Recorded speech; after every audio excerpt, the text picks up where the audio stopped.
Darul Fatwa, and all other shuyukh, scholars, and respectable representative of Australian society.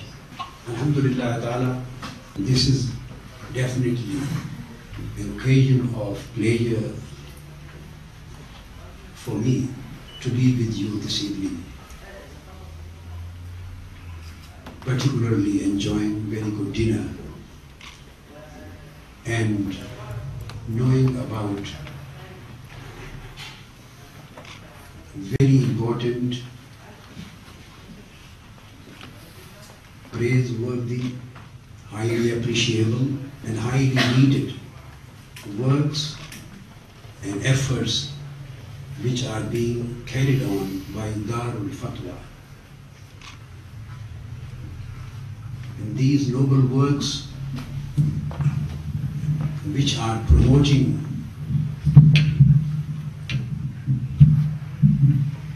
the peaceful cause of Islam in this Australian society, a noble work being carried on by the great students of Sheikh Abdullah Al-Harari rahimahullah ta'ala. I congratulate you and I pray for your success, and I pray for safety, security, prosperity, development, and all kinds of Allah's blessings for this Australian society, which is known to be one of the most peaceful, democratic human societies of the world. I never knew that after this dinner, I would be asked to pay the bill in the form of speech or talk or any 10 words. I thought this is just a dinner and it is a meeting and it's a very light evening. So just now I came to know that I have to pay this bill too. So I appreciate what the Sheikh, the chairman of Darul Fatwa, Sheikh Salim Alwan, Damat Barakatuhum, has stated, the way he has presented the view, the teachings, the stance of Islam. I absolutely endorse it. And this is the real and true path of Islam. At this occasion, I would like to mention a very beautiful speech of Holy Prophet, the Messenger of Islam, sallallahu alayhi wa sallam. This was an international speech which he delivered in the night of Ascension, Laylatul Isra wal Mi'raj. He delivered a great khutbah and speech, and the audience were the prophets and messengers, and the place was Jerusalem, Al-Quds. Holy Prophet, peace be upon him, as the Muslims celebrate, and it was, this night was celebrated last month, Laylatul Isra wal Mi'raj. It is every year celebrated in the last Islamic month, Rajab. And I hope there must be some gatherings, celebrations and muhadarat on the subject. Just, it occurred to me all of a sudden, and I thought it would be a very relevant topic to mention this night, if I am supposed to utter a few words. As far as this great ascension journey is concerned, the journey of Isra and Mi'raj, it is a great lesson for mankind.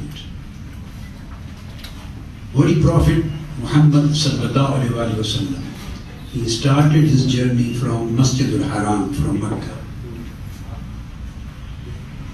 It is reported by Anas ibn Malik and by Abu Huraira radiallahu ta'ala anhuma in different hadiths, quoted by Imam Bayhaqi and many other authorities of hadith.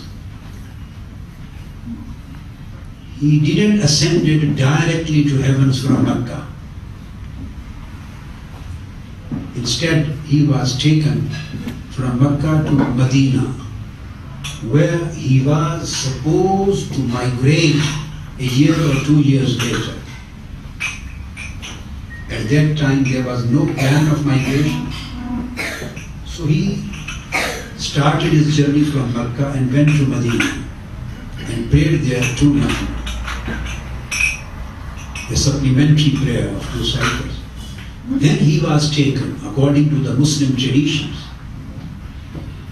which has been reported by Holy Prophets, peace be upon him, himself, in the great authentic books of Hadith.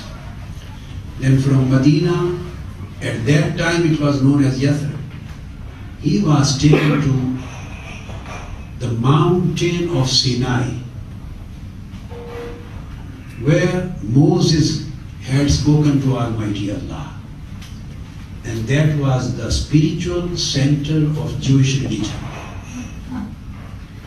So he starts his journey from the spiritual center of Muslim faith, Makkah and Medina, and he is taken to mountain of Sinai, where Moses had already spoken to Almighty Allah, God, and he received his 10 commandments, and he received his Torah, which he brought to his people, Israelites.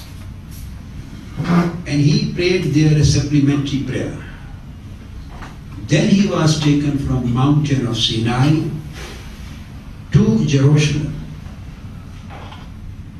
And he was taken to the birthplace of Jesus Christ,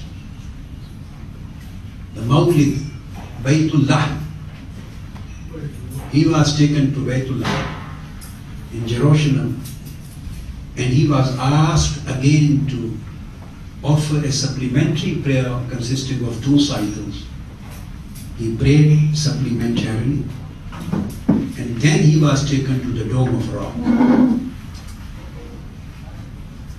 And after that he went to Masjid Aqsa. That was the temple built by David and Solomon, built by Prophet Solomon. And since that time it had been the worship center of the Jewish religion as well as the Christian religion, a meeting place of both religions. So his journey of ascension, Holy Prophet Muhammad sallallahu alaihi wasallam, journey of ascension, his travel of Isra and Isra particularly, because Mi'raj starts afterward ascension towards the heavens. So it is a combination of 3 great divinely revealed religions: the center of Islam, the center of Jewish religion, and center of Christian religion. So this was a great message, and from there he ascended to the heavens. And after coming back from his ascension, he again came to Jerusalem, the same temple of Solomon and David, Masjid al-Aqsa, and from there he came back to Makkah. So this night it was a great message for a peaceful interaction of all religions, which provides us with a base of interfaith harmony. And this was the interfaith harmony as a sunnah of Holy Prophet was laid down and as a foundation of the teachings of Islam in the night of Isra, by combining all 3 centers together. When he arrived in Al-Masjid Al-Aqsa,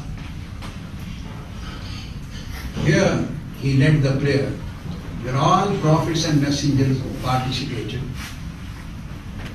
And after that prayer, all prophets delivered their speeches, brief speeches. Prophet Abraham delivered his speech. Then Prophet David, he delivered his speech. Then Prophet Moses delivered his speech. Then Holy Jesus Christ delivered his speech. And finally the speech was delivered by Prophet Muhammad, peace be upon him, sallallahu alayhi wa sallam. So in this beautiful session, I would like to mention a few words of his speech that night. His speech which he delivered in front of all prophets and messengers. There's a beautiful speech, contains very important and significant points, very significant lesson, a great everlasting message for mankind, and particularly for the Ummah, the Muslim community as a whole. His first word, first sentence he spoke was, Alhamdulillahi allazi ja'alani rahmatan lil alamin. Praise be to the Lord of the universe, God Almighty, who made me mercy for all worlds. So this speech, this khutbah was a great message. And the first sentence which he uttered in that speech was that he was made mercy for all worlds, not only for worlds of humans, but worlds of all who have been created. All creatures, all worlds, all universes. So he said that I praise Almighty God who made me mercy for all. So first message was the message of mercy. And second very important point is that in his first sentence, he did not speak about his community. He did not speak about his own self. He did not speak about his religion, Islam. The first sentence which he uttered from his holy mouth was containing two messages. One message of mercy, and second, the message of universality, globality. So he spoke about the global broadness. He spoke about the universe. He spoke about the universal aspect of Islam. That Islam is not a religion which thinks for the betterment or which thinks for the goodness of Muslims only. No, I have been sent as a mercy for all worlds. This was the first message. Message of mercy and message of universality. His second sentence of the speech was, وَأَرْسَلَنِي إِلَى النَّاسِ جَمِيعًا وَأَرْسَلَنِي رَسُولًا إِلَى النَّاسِ جَمِيعًا. This was the second sentence. In his first sentence, he talked about globality and universality. In second sentence, he spoke that Almighty Allah sent me as a messenger for the whole of mankind. So again, in the second sentence of his khutbah, of his speech, he did not speak about his own community, I mean Muslims. No. In second sentence, he came a bit down and he spoke about the humanity. He spoke about the mankind. That I have been sent towards the whole of mankind. Referring to the Quranic verse, Ya ayyuhan nas, inni rasulullahi ilaykum jami'an. And the first sentence was referring to the verse, وَمَا أَرْسَلْنَاكَ إِلَّا رَحْمَةً لِلْعَالَمِينَ. That he has been made the mercy for all the worlds. And secondly, he is raised as a messenger for whole of mankind. That's why he said, Ya ayyuhan nas, inni rasulullahi ilaykum jami'an. He never said that, O Muslims, I have been sent for you. Throughout his life, he never uttered these words. O Arabs, people living on Arabian Peninsula, I have been raised or sent for you. I am a humble student of Islam and humble students of the teachings of Holy Prophet and humble students of the traditions, ahadith of Holy Prophet ﷺ. In Canada, since I was busy for the last many years in compiling a great voluminous book, a compendium on hadith, Jami'u Sunnah. Its full name is Jami'u Sunnah Fima Yahtaju Ilayhi Akhir Ummah. Jami Sunnah, this book of hadith, a compendium, contains of 30,000 ahadith. It consists of 20 volumes. Through compilation of this hadith work, alhamdulillah, I went through my reading more than 400,000 ahadith. I had to study more than 400,000 ahadith in order to choose and compile 30,000 hadith in this compendium of 20 volumes. So being a humble student of hadith and Holy Prophet's tradition, I am saying these words with full confidence and responsibility. And all these great shuyukh and scholars, they will endorse it. That Holy Prophet ﷺ throughout his life, he never ever said that, O people of Arab, I have been sent as Rasul for you. I have been sent as a mercy for you. I have been sent as an embodiment of mercy and compassion for you. I have been sent as a prophet for you. He never said this to Meccans, he never said this to Medinans, and he never said this to Arabs, or he never said this to the people of Yemen and sitting and living around that Arabian Peninsula. He spoke and he said, I have been sent to you. Whenever he spoke, he talked to whole of the mankind, to whole of the humanity. The problem, what wrong has occurred to us, that our thoughts and our ideas are narrowing, and our loyalties and our thinkings and our ideas and our thoughts for betterment and goodness, we are narrowing them to such a level that we have stopped thinking about the whole of mankind. Whole of mankind is a single unit, which Almighty Allah says, Ya ayyuhan nasu ttaqu rabbakum alladhi khalaqakum min nafsin wahida. We have been taught of dignity of mankind and unity of mankind. That whole of mankind has emerged from a single unit, whether that unit was Sayyidina Adam alayhi salam, or that unit is a biological cell. Whether it talks of biology and embryology, that it emerged from a single cell. Whether it talks of history, but the whole of mankind has emerged from a single unit. In the same way as the whole of universe has emerged from a singularity. As whole of singularity, kanata ratqan fafataqnahuma. All heavens and the earth and all expansions of universe, they were, in fact, in the beginning, they were like zero volume singularity. And whole universe has been emerged and expanded throughout that unit.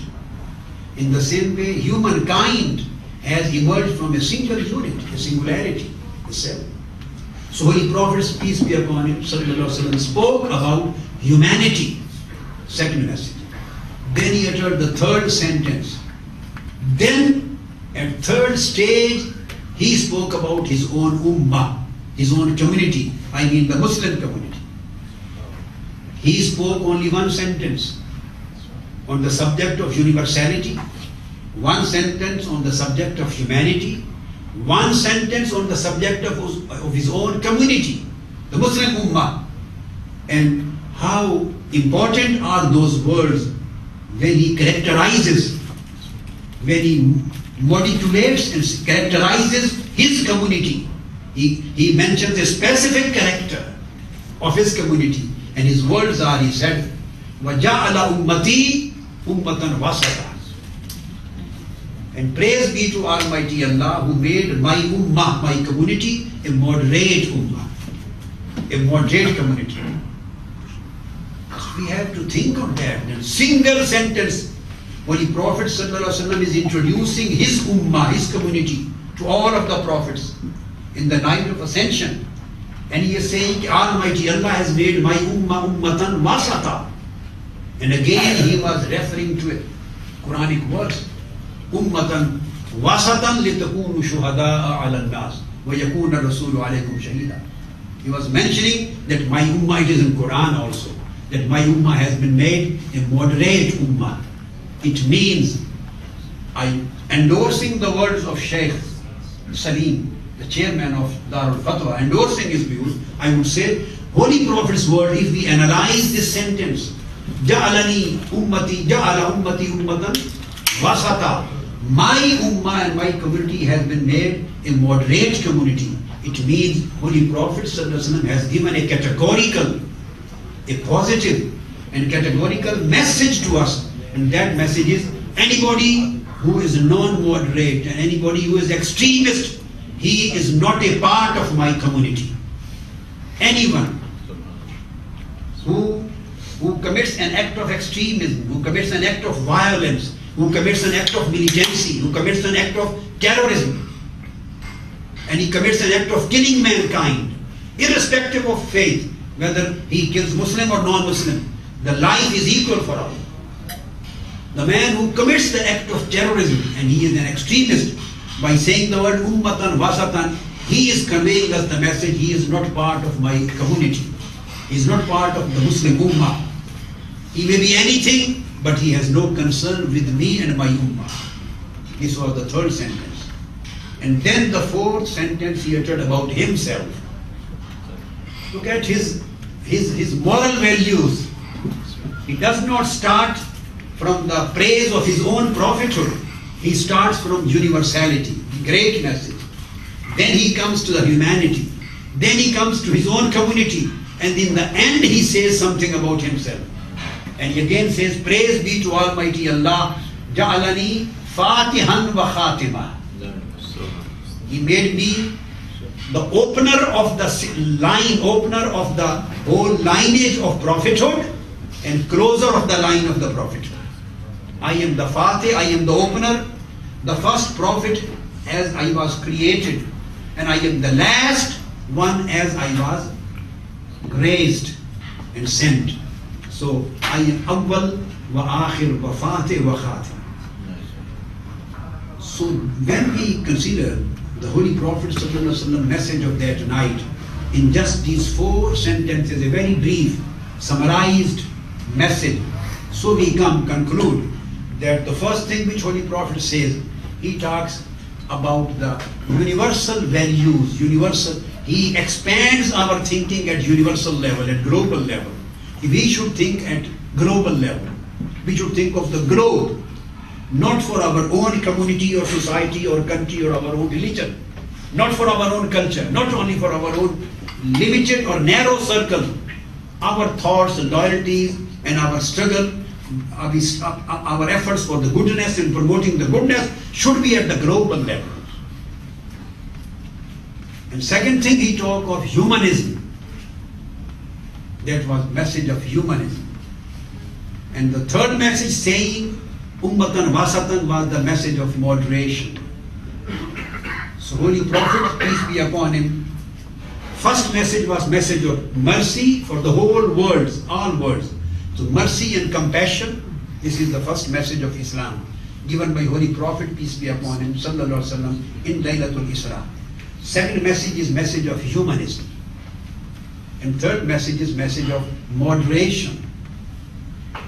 Whole Islam is based on these three particular pillars. Pillar of global values, pillar of humanity and humanism, and pillar of moderation. Islam is a balanced religion. Islam does not tolerate any intolerance. There is no room for any kind of imbalance in Islam. All beauty of Islamic religion lies in balance and tolerance and moderation. Even human personality, according to Islamic teaching and the modern scientific too, has been composed with various aspects. We have a biological aspect in our personality. At the same time, we have a social aspect in our personality. At the same time, we have cultural aspect of our personality. At the same time, we have a psychological aspect of our personality. Then we have a psychical aspect of our personality. Then we have a transcendental aspect of our personality. Then we have a spiritual aspect of our personality. A human person is composed of 7 different dimensions and 7 different aspects. None of these aspects is allowed to be overwhelmed or to be dominant. Islamic teaching is there should be a beautiful balance and moderation between all aspects and dimensions of personality. If anybody wanted to worship the whole night, Holy Prophet stopped him. He said, no, you have not only the right of God on you, your wife has also a right on you. Your children have also a right on you. And your body has also a right on you.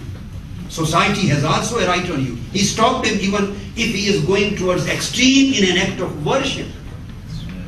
If somebody goes to an extreme, even an act of charity, he stops him. He said, no, moderation, moderation. Don't spend everything that nothing is left to you for your own livelihood or for your own children. It will create problem in your life. When he talks about walking, he said, don't walk quickly. Don't walk too slowly. Moderation. Walk in a moderate manner. In eating, don't eat too much. Don't remain always with fasting. Eat moderately. Speak moderately. Dress moderately. In each and every aspect of human life, Islam has taught moderation. He has given a balanced view of every aspect. Moderation. Even the whole of deen. And moderation lies on the subject. And Islam has taught the easiness for everybody because this is a religion of moderation. So it means that it removes the hardships from the teachings. Coming to end of my talk, the last point which I would like to explain. When we go into the legislative principles of Islam, when we study into the depth the legislative or jurisprudential principles of Islamic law, we know why legislating Islamic laws and rules and why understanding the commandments, they are based on certain basic jurisprudential principles right from the beginning of Quran to the end. And every single commandment given by Holy Prophet ﷺ, if we trace into its depth, we will find they are based on specific principles. And if you put all principles together, they become a beautiful embodiment of moderation and balance. So Islamic law, religion, morality and teachings and commandments, first of all, are based on the principle of removal of hardship. Raf'ul haraj. First principle of Islamic law is that there should be no hardship in the human life. There should be no inconvenience in human life. There should be no burdens in human life. They have to be removed. And Quran mentions one of the great attributes of Holy Prophet ﷺ, saying, يُحِلُّ لَهُمُ الطَّيِّبَاتِ وَيُحَرِّمُ عَلَيْهِمُ الْخَبَائِثِ وَيَضَعُ عَنْهُمْ إِسْرَهُمْ وَالْأَغْلَالَ الَّتِي كَانَتْ عَلَيْهِمْ. Prophet Muhammad ﷺ was raised to cut out the chains in which the humanity was chained. And he has come and he has been raised to remove the burdens from the shoulders of mankind, so that the mankind may live a very easy and convenient life, and it may come out of the ambit of inconvenience and hardships. This is the main. So those people who put Islam as a very hard religion, harsh religion, very cruel philosophy, in this way that everybody who listens about it, he is shocked, and who promotes the hatred instead of love and mercy, who promotes harshness instead of softness and compassion, it means he has never studied Islam and he is bringing some bad name to Islam. He has his own negative agenda. He has been paid for it. He is a criminal person and he wants to give the name of Islam to his own criminal activities and criminal life. Removal of hardship is the first principle. Second is lessening of difficulties. There should be no act in Islam which should put the people in difficulty. So, La yukallifullahu nafsan illa wus'aha. Quran says that Almighty Allah wants to remove your hardship and want to lessen your difficulties from your life so that you may practice it very easily, without any problem. Then Islam has provided the principle of exemptional permissibility, exception. Wherever a particular commandment is very difficult to practice, an exception has been given there. exemption, articles of exemption have been given there. فَمَنِ اضْطُرَّ غَيْرَ بَاغٍ وَلَا عَادٍ فَلَا إِثْمَ عَلَيْهِ.